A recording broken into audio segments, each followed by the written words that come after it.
Денеска сме овде во Прилеп, градот Херој. Ке имаме исто така во понеделник централен митинг овдека во Прилеп. Она кое што денеска сакам да го порачам во Прилеп е дека Прилеп не го заслужува ова денешно тешко секојдневие, мачно секојдневие, ова денешно тешко политичко мучуриште кое што го живее и Прилеп и прилепчани. Затоа сме тука да им ја пренесеме нашата порака на прилепчани дека не треба да се разочаруваат, не треба да очајуваат. Најдобрите години доправа доаѓаат за Прилеп со новиот градоначалник доктор Борче Јовчевски.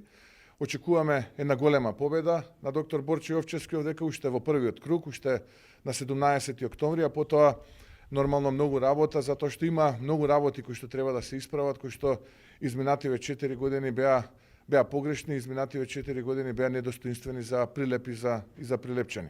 Од она кој што можев да го слушнам денеска од прилепчани, навистина тешко се живее, луѓето се незадоволни од ова секојдневие, даваат поддршка, апатијата која што владее низ цела Македонија пресликана и овде во Прилеп, но затоа сме тука да упатиме порака дека иднината доаѓа, дека промените, проектите и победите се тука и дека заедно на 17 октомври треба да создадеме нова заедничка просперитетна иднина која што ќе ги отвори можностите за сите граѓани, вклучително и за Прилеп и за прилепчани.